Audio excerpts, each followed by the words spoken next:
எல்லாருக்கும் வணக்கம். உங்களுக்காக சொல்லிட்டு இருக்க என்னுடைய பெயர் இந்து. எல்லாரும் நல்ல உடல் நலத்துடனும் மனமகிழ்ச்சியுடனும் இருக்கணும். வாங்க நம்ம சிந்தனை பெட்டகத்துல இருளின் அமைதி கதையினுடைய 2வது பாகத்தை பார்க்கலாம். காலேஜ் முடிஞ்சு பிரியா காலேஜ் காம்பவுண்டை விட்டு வெளியில வரா. பேகை மாட்டிக்கிட்டு ஃப்ரெண்ட்ஸ் எல்லாத்தையும் பார்த்து, சரிடி நீங்களா பார்த்து போங்க, நான் பார்த்துக்கிறேன். அதுக்கு பிரியாவோட பெஸ்ட் ஃப்ரெண்டு, பிரியா நீ பண்றது தப்புடி, உங்க அம்மாவுக்கு மட்டும் தெரிஞ்சிச்சு உன்னை உண்டுலேன்னு பண்ணிடுவாங்க, ஒழுங்கு மரியாதை இந்த வேலையை வச்சுக்காத, வா நாம நேரம் வீட்டுக்கு போகலாம். பிரியாவுக்கு மனசு கொஞ்சம் உறுத்தலாதான் இருந்துச்சு. இருந்தாலும் அவளுக்கான விஷயம் ரொம்ப முக்கியமா இருக்கவே, நான் பாத்துக்கிறேன்டி, ஏதாவது ஒரு நாள் தானே, எனக்கு எந்த பிரச்சனையும் இல்லை அப்படின்னு சொல்லிட்டு பிரியா பாட்டுக்கு போறா. ஃப்ரெண்ட்ஸ் எவ்வளவு தூரம் சொல்லியுமே பிரியா கேட்காம அன்னைக்கு காலேஜ் பஸ்ல வராம இவ தனியா போறா. அவ அப்படி போற இடம் எங்க ஏது அப்படிங்கிறது அவளோட பெஸ்ட் ஃப்ரெண்ட்ஸ்க்கும் அவளுக்கும் மட்டும்தான் தெரியும். அப்படி போனவ வேலையெல்லாம் முடிச்சுட்டு அங்கிருந்து கிளம்பும் பொழுது ஆட்டோவுக்காக வெயிட் பண்றா. மாசத்துல ஒரு 2-3 வாட்டி இது வழக்கம்தான். ஆட்டோவுக்காக வெயிட் பண்றவளுக்கு கரெக்டா ஒரு ஆட்டோ வந்து நிக்க ஆட்டோல ஏறி போறா. அவ்வளவுதான். அதுக்கு மேல பிரியா எங்க போனானே யாருக்கும் தெரியாது. ஃபைலை க்ளோஸ் பண்ணி வச்ச இன்ஸ்பெக்டர் மதி ஸோ அந்த அன்னைக்கு ஈவினிங் ஒரு 7:30 காட்ட பைபாஸ்க்கு பக்கத்தில் இருக்கக்கூடிய அந்த சின்ன சின்ன கடைகளுக்கு முன்னாடி பிரியா ஆட்டோ ஏறியிருக்கா. அதுக்கப்புறம் அவன் எங்கே போனான்னு தெரில. அதானே சொல்ல வரீங்க? ஆமாம் மேடம், மெயின் இடம் பைபாஸு. அப்படி இருக்கும் பொழுது சிசிடிவி ஃபுட்டேஜ் எதுவும் பார்க்கவே இல்லையா? பார்த்தேன் மேம், எல்லா விதமான டாக்குமெண்ட் நாங்கள் அட்டாச் பண்ணியிருக்கீங்க. ஆனால் அந்த ஃபோட்டோஸில் ஆட்டோவில் 2-3 பேர் இருக்கிற மாதிரி இருக்கே மேம். ஆனால் ஏறும் பொழுது ஒருத்தர் இருக்கிற மாதிரி தான் இருக்குது. கொஞ்ச தூரம் போனதுக்கு அப்புறமா இருக்கக்கூடிய சிசிடிவி செக் பண்ணி பார்க்கும் பொழுது பின்னாடி இன்னும் 2 பேர் உட்காந்துருக்கிற மாதிரி இருக்குது மேம். அதுக்கப்புறம் கொஞ்ச தூரம் போய் பார்க்கும் பொழுது சரியா தெரியல, பட் யாரோ ஒருத்தர் மட்டும் உட்காந்துருக்கிற மாதிரி இருக்கு மேம். அதுக்கப்புறம் நாங்கள் எல்லாம் செக் பண்ணி பார்த்தோம். அண்ட் அன்ஃபார்ச்சுனேட்டா அந்த ஆட்டோவோட நம்பரும் எங்களுக்கு சரியா தெரியல மேம். ஃபுல்லாகவே எல்லா பக்கத்துலையும் தரோவா செக் பண்ணி பார்த்தோம். எந்த இடத்துலையும் ஆட்டோவோட நம்பர் கிடைக்கிற மாதிரி இல்லை. பிரியாவோட அம்மா அப்பா ஃப்ரெண்ட்ஸ் ரிலேட்டிவ்ஸ் எல்லாத்தையுமே கேட்டு பார்த்துட்டோம் மேம். அவங்க எல்லாருமே பிரியாவை பற்றி சொன்ன பதிலில் எங்களால் இதுவரை கண்டுபிடிக்கவே முடியல. ஸோ பிரியா மாசத்துல 2 வாட்டி அல்லது 3 வாட்டி தான் லவ் பண்ணுற பையனை பார்க்கறதுக்காக அவனோட மெக்கானிக் ஷெட்டுக்கு போகிறதுமே, அங்கேருந்து அவள் ஆட்டோவில் வீட்டுக்கு காலேஜ் முடிகிற டைமுக்கு பஸ்ஸு போய் நிற்கிற சேம் டைமுக்கு போய் இறங்குறதும் வழக்கமாக இருந்திருக்கு. அப்படிதானே? அப்படின்னு கேட்கும் பொழுது இன்ஸ்பெக்டர் மதி இருக்கக்கூடிய இடம் பிரியாவோட பெஸ்ட் ஃப்ரெண்டோட வீட்டுக்கு முன்னாடி. அவங்களுக்கு என்னமோ இப்போதான் கல்யாணம் ஃபிக்ஸ் பண்ணியிருக்காங்க. அவங்க பேரண்ட்ஸ் எல்லாரும் தயக்கத்தில் வீட்டுக்கு மேலே நின்றுட்டு இருக்க அந்த பொண்ணு கையை பிசைஞ்சுக்கிட்டே, ஆமாம் மேம், ஆமாம் மேம், வேற எந்த டீட்டெயிலும் எதுவுமே தெரியலையா? பிரியாட்ட மொபைல் அந்த மாதிரிலாம் எதுவும் இல்லையா? இருந்துச்சு மேம், பிரியா கிட்ட மொபைல் இருந்துச்சு. பட் அவ ஈவினிங்க்கு மேலே காணாங்கிறதுலாம் எங்களுக்கு தெரியாது. அடுத்த நாள் காலேஜுக்கு வரல, என்ன ஏதுன்னு தெரியலையேன்னு சொல்லிட்டு நாங்கள் ஃபோன் பண்ணி பார்க்கும்போது அவன் மொபைல் ஸ்விட்ச் ஆஃப். அந்த அன்னைக்கு ஈவினிங் அவங்க அம்மா அப்பாவை போய் பார்க்கும்பொழுது தான் பிரியா வீட்டுக்கு வரலைங்கிற விஷயமே எங்களுக்கு தெரிஞ்சிச்சு மேம். மற்றபடி வேற எதுவுமே தெரியாது எனக்கு. அவருடைய லவரோட பேர், அட்ரஸ், ஃபோன் நம்பர் எல்லாமே அன்னைக்கே நான் கொடுத்துட்டேன் மேம். அதுக்கப்புறம் பிரியாவை பற்றி டீட்டெயில்ஸ் எல்லாமே நான் சொல்லிட்டேன். எனக்கும் என் ஃப்ரெண்ட்ஸ்க்கும் இதை தவிர வேறு எதுவுமே தெரியாது மேம். 1 இயராக வந்து கேட்டாலும் எங்ககிட்ட இது பதில் தான் மேம் இருக்குது. பிரியா பற்றின டீட்டெயில் கேட்டுட்டு இருக்கும் பொழுதே அந்த பொண்ணோட அம்மா வந்து, மேடம் பிள்ளைக்கு ரொம்ப நாள் கிளம்பிச்சு, இப்போ தான் மேடம் வரணும் அமைஞ்சிருக்கு. ஜாதகத்தில் விட்டுட்டோம்னா 32 தான் ஆகுங்கிறதுனால அவசரமாக ஏற்பாடு பண்ணணும்.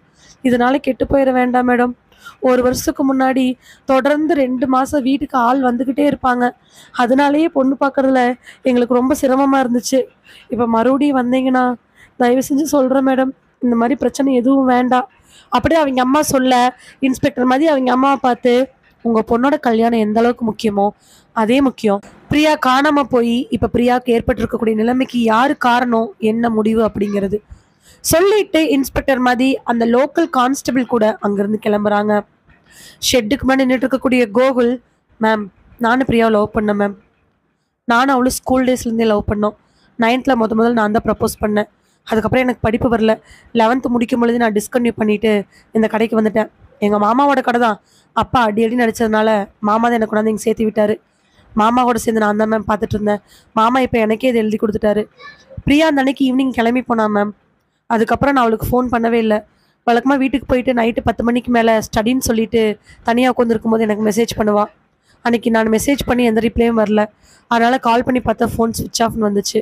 அதுக்கப்புறம் வீட்டில் மாட்டிட்டாலும் என்னமோங்கிற பயத்தில் அன்றைக்கி நைட் அவங்க வீட்டுக்கு முன்னாடி போய் பார்த்தேன். வீடே பரபரப்பாக தான் இருந்துச்சு. என்ன ஏது அப்படின்னு சொல்லி தெரிஞ்சுக்கலான்னு போகும்பொழுது அந்த சமயத்தில் என்னால் அதை புரிஞ்சுக்க முடியல. நைட்டு முழுக்க அது என்னவா இருக்கும்னு யோசிச்சு அடுத்த நாள் காலையில் போய் தெரிஞ்சிச்சு பிரியா காணாமல் போயிட்டான்னு. என்னால் முடிஞ்ச அளவுக்கு எல்லா பக்கத்துலையும் தேடி பார்த்தேன்.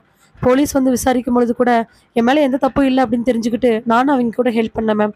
பட் பிரியா இப்போது இந்த மாதிரி ஒரு நிலைமையில கிடச்சிருப்பான்னு என்னால் யோசிச்சு கூட பார்க்க முடியல. கோகுல், பிரியா எப்படிப்பட்ட பொண்ணு? நல்ல பொண்ணு மேம். எனக்கு எந்த வகையிலையும் துரோகம் பண்ண மாட்டான் மேம்.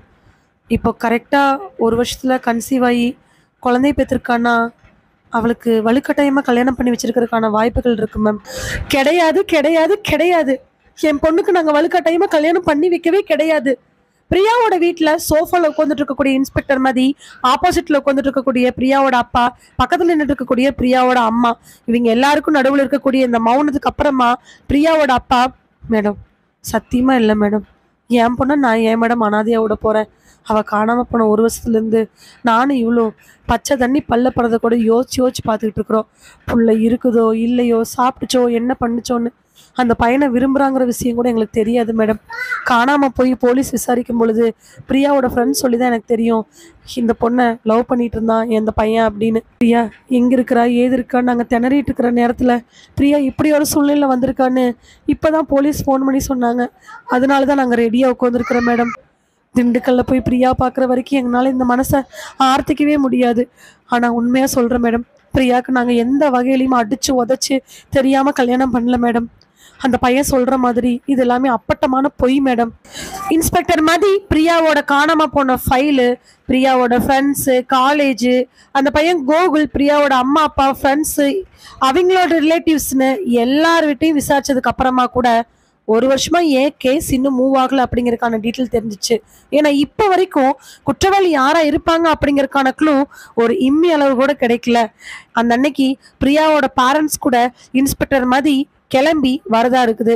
அப்போதான் எல்லா ஏற்பாடுகளும் நடக்க அந்த ஸ்டேஷனோட இன்ஸ்பெக்டர் ஒரு டாக்குமெண்ட்டை கொடுத்து, மேடம் இதில் கம்ப்ளீட்டாக இருக்குது, இந்த டாக்குமெண்ட் எல்லாத்தையும் படிச்சு பாருங்க, உங்களுக்கு எப்போ என்ன ஹெல்ப் பண்ணாலும் இமீடியட்டாக கால் பண்ணுங்க, நாங்கள் இங்கிருந்தே உங்களுக்கு எல்லாத்தையும் பண்ணித்தரோம், நீங்கள் சிரமப்படணுங்கிற அவசியம் கிடையாது அப்படின்னு சொல்ல சரின்னு சொல்லிட்டு பிரியாவோட அம்மா அப்பாவோட மதியும் அங்கிருந்து கிளம்புறாங்க. அவங்க அம்மா அப்பாவை கேப்ல தாட்டி விட்டுட்டு இன்ஸ்பெக்டர் மதி கிளம்பலான்னு ரெடியாக இருக்கும் பொழுது கரெக்டாக ராகவ்ட்டு இருந்து ஃபோன் வருது. மேம் சொல்லுங்க ராகவ்.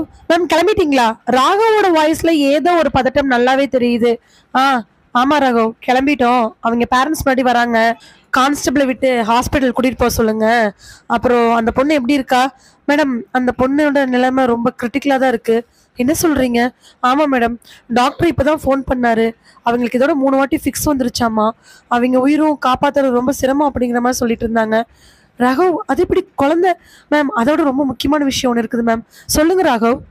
ராகவோட வாய்ஸ்ல இருந்த பதட்டம் இன்னும் குறையாம இருக்கும் பொழுதே இன்ஸ்பெக்டர் மதிக்கு இதோ பெரிய விஷயம் தோண ராகவ் கிட்ட மறுபடியும் என்னன்னு கேட்க, ராகவ் சொன்ன ஒவ்வொரு விஷயங்களையும் கேட்க கேட்க மதியோட மனசுக்குள்ள பயம் பதட்டமும் ஏற்பட்டு முகமெல்லாம் ஒரு மாதிரி மாறி போயிருது. வேகமா மதி ஜீப்பை எடுத்து அங்கே போய் சேர்றதுக்கே ரொம்ப நேரம் ஆயிடுது. அவங்க போய் அங்கே ரீச் ஆகும் பொழுது நைட்டு 11 o'clock மேலே இருக்கும். இன்ஸ்பெக்டர் மதி அதை எதுவுமே பொருட்படுத்தாம நேராக ஸ்பாட்டுக்கு போக இன்ஸ்பெக்டர் மதி அங்கே வந்துட்டாங்கன்னு தெரிஞ்சு ராகவும் கான்ஸ்டபிள்ஸும் அங்கே வராங்க. ஏற்கனவே அங்கே ஒரு காவலுக்காக கான்ஸ்டபிள் ஒருத்தரை போட்டு அங்கே ரெஸ்ட்ரிக்டட் ஏரியான்னு ரெட் கலர் ரிப்பன்லாம் கட்டி வைக்க இன்ஸ்பெக்டர் மதியோட பதட்டம் அவருக்கு நல்லாவே புரிஞ்சிச்சு. அங்கே போய் அந்த இடத்த பார்த்த உடனே அவங்களால அவங்க கண்ணை நம்பவே முடியல. அதை பார்த்துட்டு ஒரு நிமிஷம் இன்ஸ்பெக்டர் மதி ராகவை கண்ணு கலக்கத்தோடு பார்க்குறாங்க. என்ன ராகவ் இது? நம்பவே முடியல. ஆமாம் மேடம், எங்களுக்கே ரொம்ப ஆச்சரியமாக தான் இருக்குது. இந்த சுற்றி இருக்கக்கூடிய இடங்கள்ல ஃபுல்லாக செக் பண்ணலாம் அப்படின்னு சொல்லும் பொழுது தான் இங்கே வந்து பார்த்தோம். இந்த விஷயத்த வெளியில் யாருக்கும் தெரியாமல் எப்படி இவ்வளோ நாள் விட்டாங்கன்னு எனக்கு தெரியவே இல்லை. நாங்கள் ஃபாரன்சிக்லேருந்து கூப்பிட்டு எல்லாமே டெஸ்ட் எடுத்துட்டோம் மேம். அப்புறம் நீங்கள் வந்ததுக்கப்புறம் செக் பண்ணிவிட்டு இந்த போன் எல்லாத்தையுமே டெஸ்ட்டுக்கு அனுப்பலான் இருந்தோம் மேம் அப்படின்னு சொல்லும் பொழுது இன்ஸ்பெக்டர் மதி எகைன் அந்த இடத்த பார்க்குறாங்க. மண்டையோடு எலும்பு கூடுன்னு ஏதேதோ நல்லா அங்கே கடக்க அந்த எலும்புக்கூடுகள் எல்லாமே சொல்லக்கூடிய விஷயங்கள் ஏற்கனவே இறந்து தானா அழுகி போய் மீதி இருக்கக்கூடிய மனுஷனுடைய மண்டையோடு எலும்புக்கூடு. இதுல என்ன பெரிய ஆச்சரியம் அப்படின்னா, ஒரு பெரிய மண்டையோடு கடந்திருந்தா கூட மதிக்கு இவ்வளோ பெரிய அதிர்ச்சி இருந்திருக்காது. ஏன்னா அவங்க இதே மாதிரி எத்தனையோ கேஸ் பார்த்துட்டாங்க. பட் அதுக்கு பக்கத்துல இருந்த ஒரு சின்ன மண்டையோடு கிட்டத்தட்ட எப்படியுமே அது குழந்தையுடைய மண்டையோட தான் இருக்கும் அப்படின்னு நல்லாவே தெரியும். அதுதான் இப்ப இருக்கக்கூடிய பயத்துக்கான முக்கியமான காரணம். பிரியா ஏற்கனவே இந்த மாதிரி ஒரு சூழ்நிலையில ஹாஸ்பிட்டல் அட்மிட் ஆகி இருக்க, இப்ப இந்த மாதிரி ஒரு விஷயத்த பார்த்தா இதுல இன்னும் எத்தனை நடந்திருக்கோ அப்படிங்கிற கேள்விகள் தான் இருக்கு. இன்ஸ்பெக்டர் மதி ஃபாரன்சிக் ரிப்போர்ட்காக வெயிட் பண்ண அங்க இருக்கக்கூடிய போன் எல்லாத்தையுமே லேப் டெஸ்ட்டுக்காக எடுத்து அனுப்புறாங்க. இந்த டெஸ்ட் ரிப்போர்ட்டுக்காக வெயிட் பண்ணிட்டு இருக்கிறாங்க. காலையில 11 மணிக்கு ஸ்டேஷனுக்குள்ள வர இன்ஸ்பெக்டர் மதிக்கு அங்க இருக்கிற எல்லாருமே சல்யூட் அடிக்க ராகவ் அந்த இடத்துல உட்காந்துட்டு இருக்கிறாரு. ராகவ் பார்த்து, ராகவ் ரிப்போர்ட் ரெடி ஆயிடுச்சா? மேம் ரிப்போர்ட் தான் இப்போ வந்துடும் மேம், கான்ஸ்டபிள் வாங்க போயிருக்கிறாரு. என்ன ராகவ் இப்படி சொல்றீங்க? டெஸ்ட் ரிப்போர்ட்டுமே ஃபாரன்சிக் ரிப்போர்ட்டும் இருந்தால் மட்டும்தான் நம்மளால எல்லாம் பண்ண முடியும்னு சொல்லும் பொழுதே டிவிஎஸ்லேருந்து இறங்கி வரக்கூடிய கான்ஸ்டபிளை பார்த்த உடனே வேக வேகமாக போய் இன்ஸ்பெக்டர் மதி அந்த டாக்குமெண்ட்டை வாங்குறாங்க. ரொம்ப ரஷ்அப் பண்ணி இந்த கேஸ் இன்னும் கிரிட்டிக்கலாக போயிடக்கூடாது, இதே மாதிரி இன்னும் என்னென்ன விஷயங்கள் இருக்குது அப்படின்னு தெரியணுங்கிறதுக்காக எல்லா பக்கத்துலேயும் ப்ரெஷர் போட்டு வாங்கின ரிப்போர்ட் இது. ரிப்போர்ட்டை ஓப்பன் பண்ணி பார்த்து படித்து பார்த்ததுக்கு அப்புறமா டக்குன்னு அதில் இருக்கக்கூடிய முரளியோட நம்பருக்கு ஃபோன் பண்ணி மதி பேசுகிறாங்க. முரளி, ரிப்போர்ட் கொடுத்துருக்கீங்க, ரிப்போர்ட் இருக்கக்கூடியதெல்லாம் ஆமாம் மேடம், ரிப்போர்ட்ல இருக்கக்கூடியதெல்லாம் உண்மைதான். 2 எலும்புக்கூடு, ஒரு பொண்ணு அண்டு ஒரு குழந்தை, அண்டு மண்டையோடு இருக்கிறத வச்சு பார்க்கும்பொழுது அந்த பொண்ணு டெலிவரி ஆனதுக்கு அப்புறம் இறந்துருக்கு நல்லாவே தெரியுது. இடுப்பு எலும்பு நல்லாவே விரிஞ்சிருக்குது. அண்டு அந்த பொண்ணோட இடுப்புல பேக்ல எல்லாமே எலும்பு முறிஞ்சிருக்கு. குழந்தைக்கு கூட கழுத்து சைடு இருக்கக்கூடிய எலும்புலாம் முறிஞ்சுதான் இருக்கு. இவ்வளோ நாள்ல எத்தனை நாள் நடந்துச்சுன்னு சொல்லி செக் பண்ணி பார்க்கும் பொழுது மேபி இது கிட்டத்தட்ட ஒரு 7 மந்த்ஸுக்கு முன்னாடி நடந்திருக்கான வாய்ப்பு இருக்கு. எனக்கு தெரிஞ்சு மேம், டெட் பாடி 2ம் அங்கேயே இருந்து அதுக்கப்புறம் அங்கேயே இறந்து அழுகி இதை மாதிரி எலும்பு கூட மிச்சம் மீதி இருக்கும் அப்படிங்கிறது என்னுடைய எண்ணம்.